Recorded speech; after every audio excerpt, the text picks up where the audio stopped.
Moi, j'ai connu, je suis peut-être le plus vieux d'entre vous, j'ai connu cette époque où, avant la guerre d'Algérie et même pendant, il y avait une communauté musulmane en France où il n'y a aucun problème. J'ai connu la fraternité d'Abraham avec le père Riquet, l'amitié judo-chrétienne. Nous rencontrions absolument fraternellement, mais il y avait une laïcité apaisée. Moi, je suis un enfant de l'école publique. Mon père était instituteur laïque, il était même franc-maçon, socialiste. Voyez-vous, j'ai été éduqué dans l'école publique et la laïcité. Il n'y avait pas de communautarisme, mais parce que la laïcité, c'était une neutralité.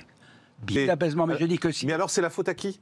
Ah, ben c'est la faute à une évolution d'une certaine intelligentsia française qui s'est crue très maligne de revenir à l'époque des Lumières où on était anti-chrétien et anti-religieux et où le blasphème est devenu une expression de la liberté. C'est-à-dire que vous êtes contre le blasphème ? Moi, je suis contre le blasphème parce qu'on blesse les gens inutilement. Je trouve que c'est idiot d'aller blesser les gens, c'est méchant. Vous savez, Portalis, qui était un de nos grands juristes... Mais c'est une de nos libertés. Ah, mais attendez, non. Non.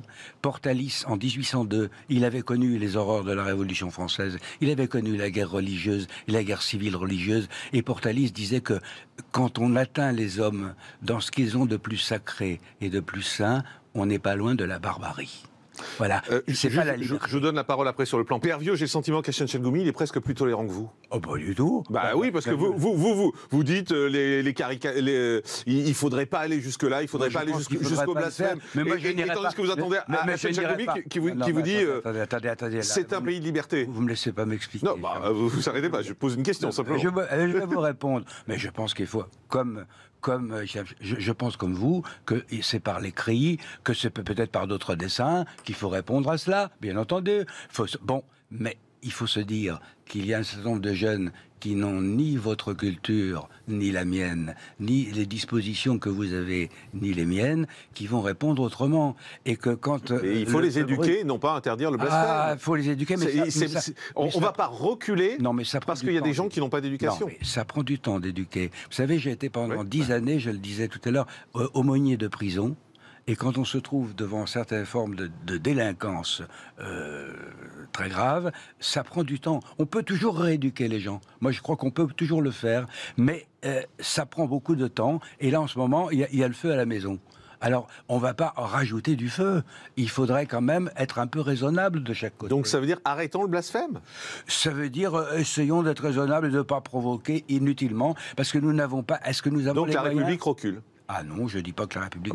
non, moi je le dis. Non, vous non, mais moi oui. Non, je dis qu'on devrait pouvoir s'asseoir autour d'une table avec les différents partenaires de ces affaires-là et leur dire est-ce qu'ils sont bien conscients de ce qu'ils peuvent déclencher et de ce qu'ils peuvent, disons, engendrer. Alors là, on bascule un peu dans le domaine politique. Dominique Da Silva, député La République En Marche. Écoutez, ce que je viens d'entendre, effectivement, et je suis ravi de voir, effectivement, les représentants de deux religions...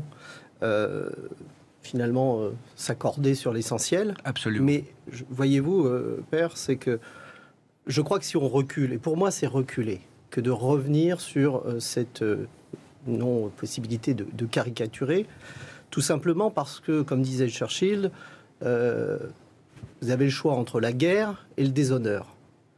Et si vous accordez sur le déshonneur, vous aurez quand même la guerre. Ah ben, parce que ça ne suffira pas. Maintenant, on ne peut plus reculer. Ne pensez pas qu'en interdisant les caricatures, ces gens-là... Mais j'ai jamais dit ça. Eh ben voilà.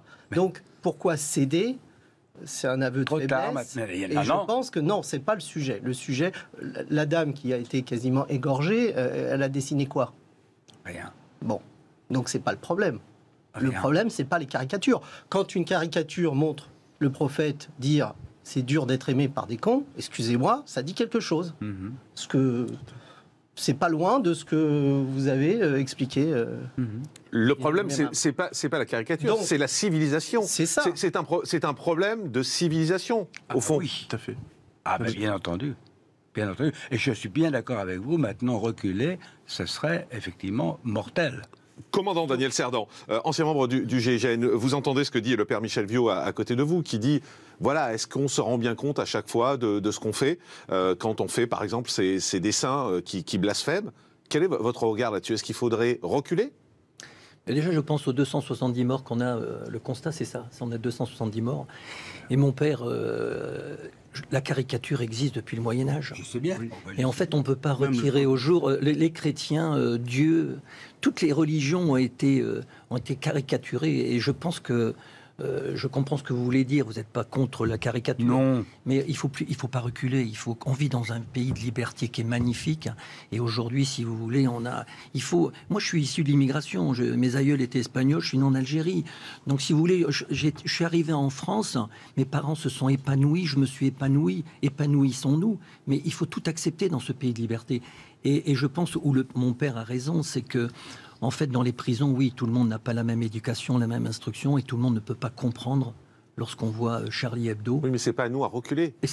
Il faut leur expliquer, c'est ce que j'essayais de dire tout à l'heure. Ça prend du temps. En attendant, il y a des gens qui meurent. Et donc, on fait quoi alors ? Ah bah, peut-être qu'il faut renforcer la police, et pas seulement la police, mais peut-être que ça, nous avons aussi, là je me tourne vers monsieur le député, un système judiciaire qui ne suit pas. Alors, ça, on y viendra tout à l'heure. La police a fait son travail, les gendarmes.